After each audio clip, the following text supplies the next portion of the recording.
Donc on m'a demandé à moi de vous parler de nutrition précoce et de développement de l'obésité. Donc c'est un sujet assez large. On ne va pas parler de la médecine d'aujourd'hui, mais on va plutôt parler avec ce sujet-là de comment la recherche prépare la médecine à venir. Alors, le sujet est large et je vais me centrer sur quelques aspects seulement de cette nutrition précoce et comment on pourrait imaginer utiliser les informations que la recherche nous a apportées pour prévenir l'obésité. Pour introduire le sujet, je vais commencer par cette revue récente sur des études qui ont analysé des liens entre des facteurs survenant précocement dans la vie à la période prénatale ou pendant la petite enfance et qui se sont montrés associés au risque d'obésité à l'âge adulte. Et dans cette revue, on a classé ces facteurs selon le degré d'évidence en facteurs probables et en facteurs possibles. Et je vais m'intéresser à ceux... Alors, un certain nombre d'entre eux, ceux que j'ai mis en bleu ici, sont des cibles potentielles d'intervention précoce. Et je vais donc essayer de parler plus particulièrement d'un certain nombre d'entre eux, en particulier donc de la corpulence maternelle pendant la grossesse, tout en bas de la prise de poids maternelle pendant la grossesse, et également, dans une deuxième partie de mon intervention, de la prise de poids de l'enfant dans les premiers mois de vie. Alors, donc cette première partie de l'intervention va être, est-ce qu'on peut imaginer prévenir la susceptibilité à l'obésité en intervenant pendant la grossesse chez les femmes qui sont en surpoids? Je vais commencer par poser le contexte avec quelques chiffres français.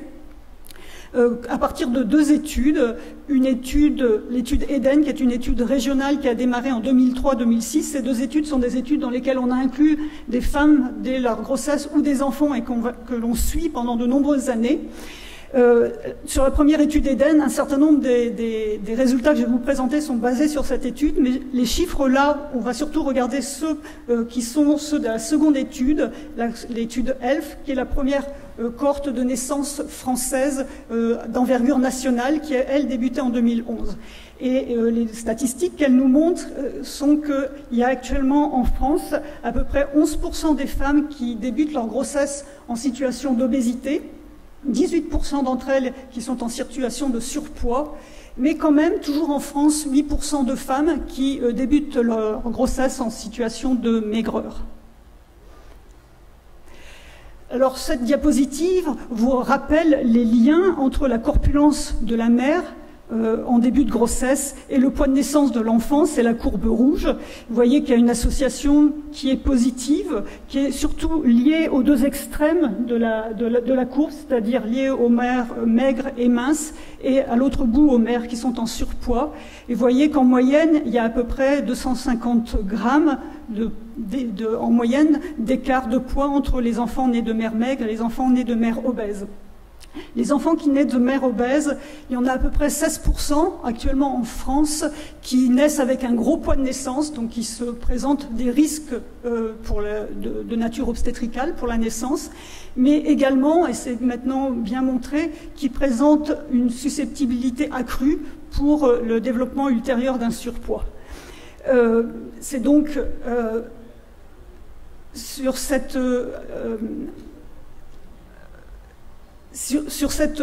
à cause de cette susceptibilité accrue à développer un surpoids de ces enfants-là, qu'on peut essayer d'imaginer d'intervenir pendant la grossesse pour limiter le poids de naissance augmenté, trop élevé de ces enfants-là. Je voudrais, avant d'aller un petit peu plus loin, que vous regardiez le carré qui est vert ou jaune sur l'écran d'en dessous, qui vous montre la prise de poids moyenne des mères pendant la grossesse. Et vous voyez que même en dehors de toute intervention, les mères obèses ont tendance à prendre moins de poids pendant la grossesse que les mères qui sont de corpulence normale, voire même que les mères qui sont maigres. Alors, jusqu'à présent, on avait quelques études qui avaient essayé d'intervenir pendant la grossesse pour voir si on pouvait prévenir la survenue de gros poids de naissance et par là même intervenir sur la susceptibilité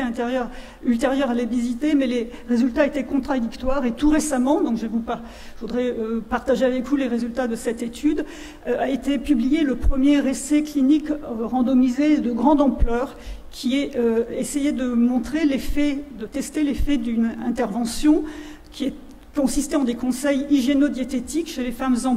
enceintes en surpoids ou obèses, et d'en tester l'effet à la fois sur le poids de naissance pour l'âge gestationnel, donc en tenant compte de l'âge à laquelle l'enfant est né, mais également l'effet de ces conseils sur la prise de poids de la mère pendant la grossesse et la survenue de complications pendant la grossesse. C'est un essai de grande ampleur, il a inclus plus de 2500 femmes et une intervention qui était assez intensive pendant la grossesse, 3 visites, 3 contacts téléphoniques durant la grossesse, des informations qui étaient nutritionnelles très pratiques, également associées à une intervention pour promouvoir un peu l'activité physique et basée sur la théorie du changement de comportement, essayant d'identifier les obstacles et de trouver des solutions aux obstacles éventuels que les femmes pouvaient rencontrer à mettre en œuvre ces recommandations. Et ce que a montré cet essai, c'est que malgré cette intervention assez intensive, en fait, l'intervention a eu peu d'effet sur la prise de poids de la mère pendant la grossesse. Donc vous voyez vraiment des prises de poids tout à fait identiques entre le groupe témoin et le groupe intervention. Pas non plus d'effet sur la prévention des poids de naissance élevés pour l'âge gestationnel, un tout petit effet pour les poids de naissance quand on ne tient pas compte de l'état de l'âge gestationnel, mais donc quelque chose qui n'est pas très en faveur de la possibilité d'intervenir pendant la grossesse pour, j'ai perdu le micro, pour limiter les poids de naissance des enfants trop élevés. Et je voudrais un peu discuter avec vous ce résultat à la lumière des données que l'on a dans les études observationnelles épidémiologiques. Discuter un peu, est-ce que la prise de poids maternelle pendant la grossesse est une bonne cible d'intervention chez les femmes en surpoids? Sur ce graphique-là, vous voyez les liens, quand on tient compte, les liens entre le poids de naissance de l'enfant et à la fois, sur le premier graphique de gauche, la corpulence de la mère avant la grossesse et de l'autre côté, la prise de poids de la mère pendant la grossesse. Les effets, en fait, de ces deux éléments de l'état nutritionnel de la mère sont additifs. Et ce que l'on peut voir, c'est que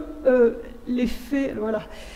de l'état de la corpulence de la mère en début de grossesse est plus important, en tout cas sur les données et la situation actuelle en France, est plus important que l'effet que l'on peut observer associé à la prise de poids de la mère pendant la grossesse.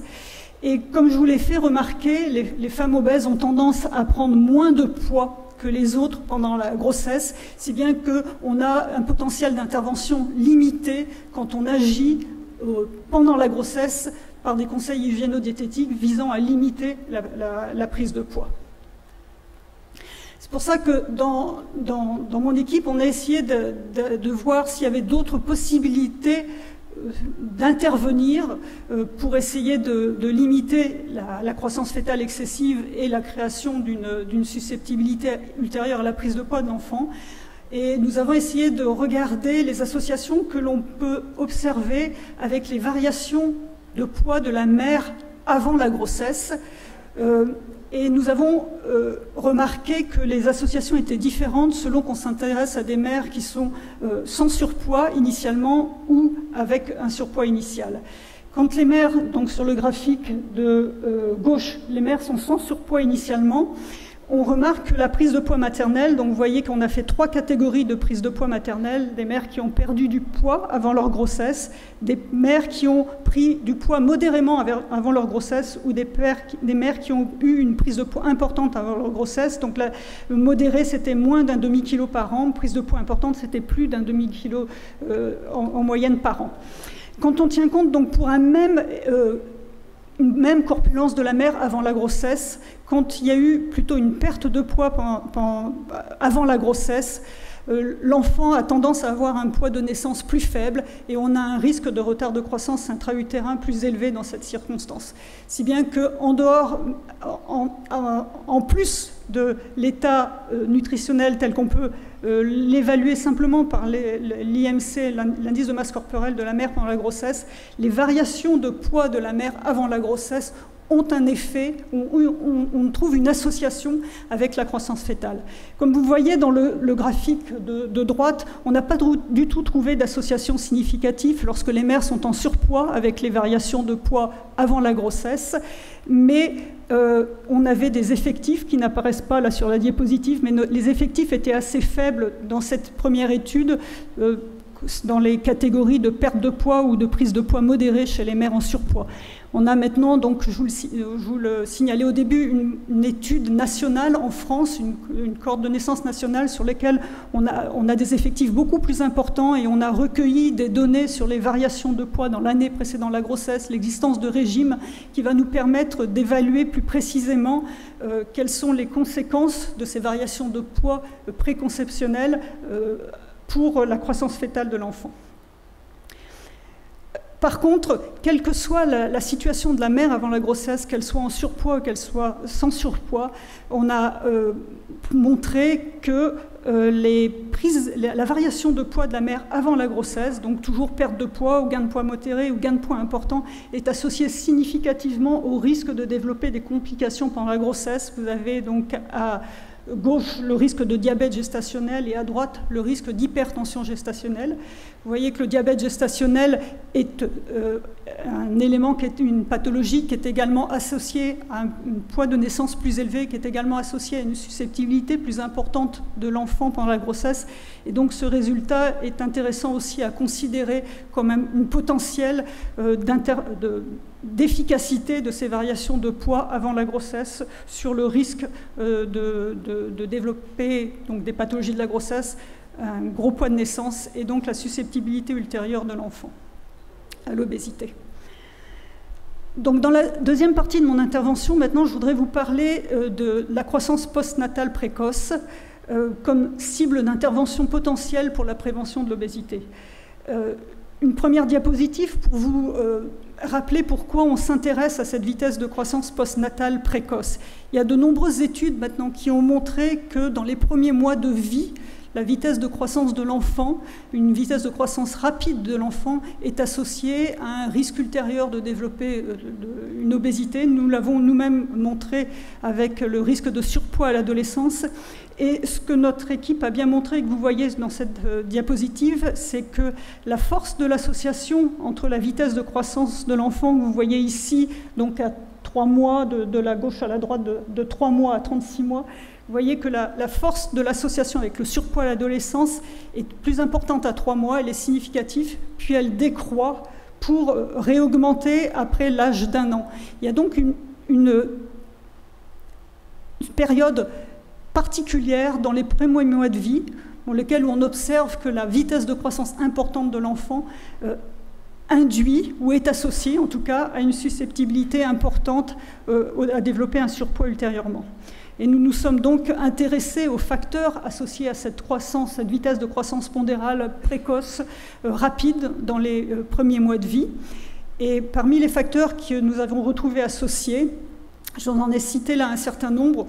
Sur la colonne de gauche, ce sont les facteurs qui sont associés à une vitesse de croissance rapide. On a trouvé de façon un peu surprenante que l'obésité du père est un facteur significativement associé de façon importante à cette vitesse de croissance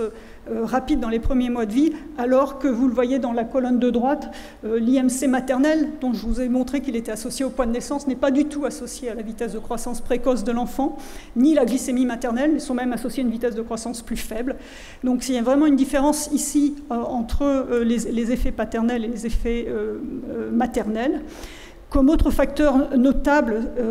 on a également trouvé, même si nous nous intéressions essentiellement à des nourrissons nés à terme, qu'un âge gestationnel plus faible était associé à une vitesse de croissance plus rapide. Et le dernier élément qui était associé à une vitesse de croissance plus rapide, sur lequel je voudrais passer un peu plus de temps, c'est l'allaitement artificiel, donc l'allaitement avec des formules lactées, parce que c'est une autre cible d'intervention qui est beaucoup de prévention de l'obésité, qui est beaucoup discutée en ce moment dans la littérature. Donc effectivement, en France, avec les pratiques d'allaitement que nous avons, nous trouvons que les enfants qui ont un allaitement artificiel dans leurs premiers mois de vie ont une vitesse de croissance plus rapide du poids et de la taille, cette vitesse de croissance n'est pas que le poids, hein, ça affecte aussi la croissance de la taille, mais néanmoins, quand on regarde la corpulence de l'enfant, des enfants qui ont été allaités par leur mère versus ceux qui ont eu un allaitement artificiel exclusif à l'âge de 1 an, ceux qui ont eu un allaitement artificiel exclusif ont une corpulence un petit peu plus élevée à l'âge de 1 an. Et nous avons maintenant un recul qui nous permet de regarder cette association un peu plus tard dans la vie jusqu'à l'âge de 5 ans. Et c'est ce que vous montre là, cette diapositive. Alors, elle a l'air un peu compliquée, mais elle ne l'est pas tant que ça. Ce qu'elle vous montre, c'est l'association entre la durée d'allaitement de la mère, donc on va prendre comme référence les mères, c'est la ligne du bas, les mères qui ont allaité plus de 6 mois. Et ce que la diapositive montre, c'est quelle est l'association avec la taille de l'enfant dans la première colonne ou l'indice, la corpulence de l'enfant à l'âge de 5 ans. Et ce que l'on voit, c'est que la mesure là, que l'on a, c'est un Z-score, c'est-à-dire c'est un écart par rapport à la moyenne. Et ce que l'on voit en termes de déviation standard, et ce que l'on voit, c'est que si on compare les enfants qui n'ont pas eu d'allaitement maternel à ceux qui ont été allaités au moins 6 mois, alors je vous le rappelle que ceux qui avaient eu un allaitement artificiel était plutôt plus grand à l'âge de 1 an. On voit que cet effet n'est pas du tout maintenu à l'âge de 5 ans. On a même plutôt une association qui est dans le sens inverse. Et quand on regarde la corpulence de l'enfant à l'âge de 5 ans, on n'a plus du tout en France aucune association avec le fait d'avoir eu ou non un allaitement maternel.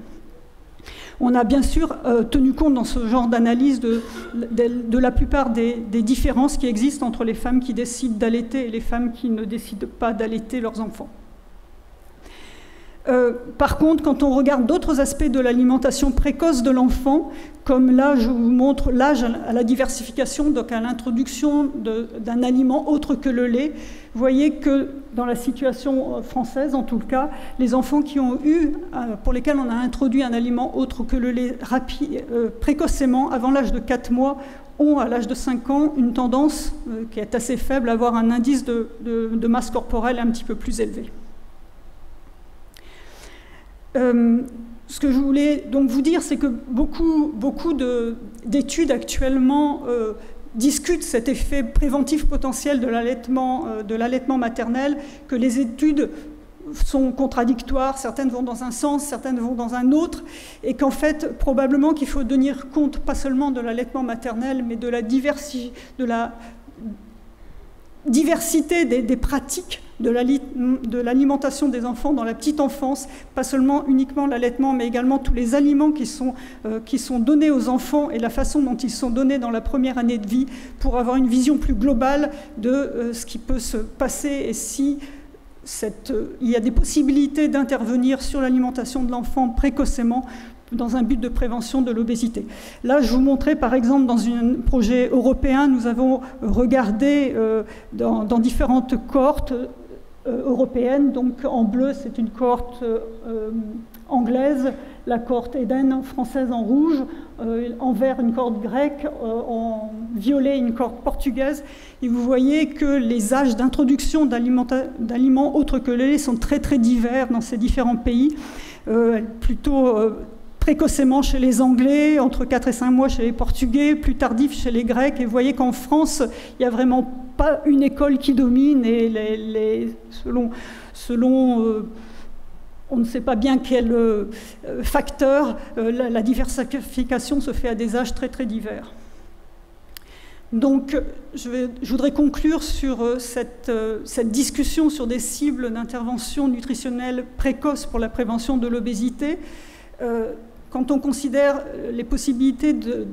d'intervenir chez les mères en surpoids ou obèses, je pense qu'une intervention pour limiter la prise de poids de la mère pendant la grossesse a peu de potentialité d'effets sur le poids de naissance et sur la susceptibilité induite de l'enfant à développer un surpoids ultérieur. Il y a peut-être plus de potentialité à s'intéresser à la perte, aux variations de poids avant la grossesse, donc du coup à induire, quand une grossesse est prévue chez une femme en surpoids, à induire une perte de poids prégestationnelle, mais il faut encore en vérifier l'innocuité, et je pense que nous aurons bientôt des données pour le faire, et puis après il faudra voir comment il est possible de mettre en place ce type d'intervention. Quant aux facteurs associés à une croissance pondérale postnatale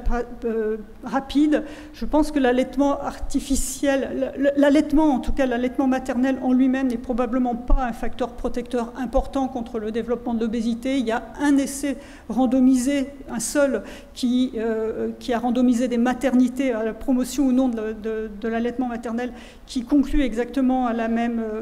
qui amène à la même conclusion. Par contre, des approches appréhendant de façon plus globale l'alimentation de l'enfant précocement dans la vie sont à étudier et à tester. Et puis, il y a probablement d'autres facteurs qui expliquent le lien entre une croissance pondérale rapide dans les premiers mois de vie et la susceptibilité ultérieure à l'obésité. Pour ce qui est de cette association avec l'obésité paternelle, bien sûr, on pense à des facteurs génétiques, mais il reste à comprendre pourquoi l'association qu'on voit avec le père, on retrouve dans ses premiers mois de vie, on ne retrouve pas la même avec l'obésité maternelle. Et là, il y a un sujet de recherche très intéressant.